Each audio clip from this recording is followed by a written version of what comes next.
Hello friends, today we will study about Pteridophyta. Pteridophytes, as we all of us know, is first vascular plant.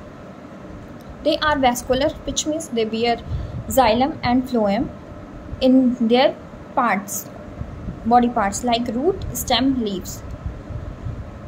They are cryptogams, which means they don't bear flowers.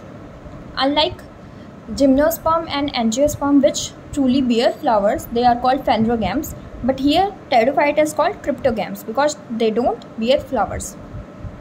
They are mainly sporophyte, which means their dominant phase is sporophytic phase.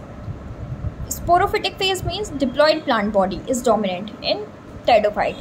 Unlike the lower plants like algae, bryophyta, where haploid phase is dominant. They are terrestrial. Actually, we can say that Pteridophytes are the first land plants or first terrestrial plant, but they need water for fertilization. So they prefer to grow on shady and moist places. The plant body is divided into root, stem and leaves. Here first time the true root, stem and leaves is present in the plants. When I say first time, it means when we go according to the classification, we study plant kingdom.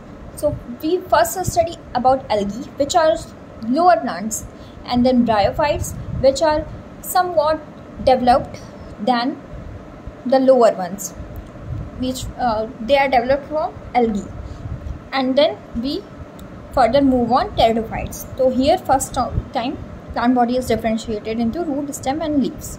The Pteridophyte, we can divide Pteridophyte in two major groups. The first one is called megaphilous and the second one is called microphilous. Megaphilous Pteridophyte means their leaves are large and stem are small. So the comparison between leaves and stem, we found that the leaves are large and stem are small. Microphilous, their leaves are smaller than stem.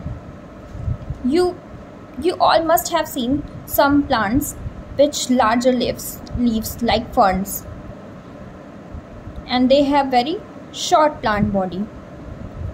They have very short stem and here roots are present. So these are called megaphilous Pteridophyte. And some Pteridophytes have smaller tiny leaves present on their stem. These are called microphilous Pteridophyte. The example of megaphilous Pteridophyte are ferns. Example Dryopteris, Pteridium. The example of microphilous Pteridophyta are Selaginella, Lycopodium. Now we will talk about the root. So the primary root here, primary root means the root which developed first, is ephemeral. Ephemeral means short-lived, which means as the plant body grows, this root will disintegrate slowly, and the secondary root is adventitious, and this adventitious root is permanent. This is the case of most of the lower plants. This is also the case of bryophytes. The stem is erect or prostrate. Erect, which means vertical from the ground, and prostrate means horizontal to the ground.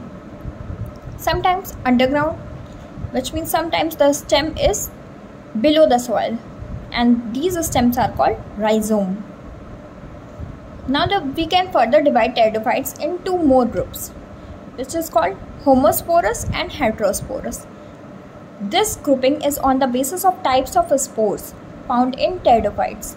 Homosporous, mostly the Pteridophytes are homosporous, which means only one type of spores is found or formed during reproduction. And heterosporous, which means two types of spores are formed during reproduction. The two types of spores are microspore and megaspore. Microspore are smaller in size and the megaspore are larger in size.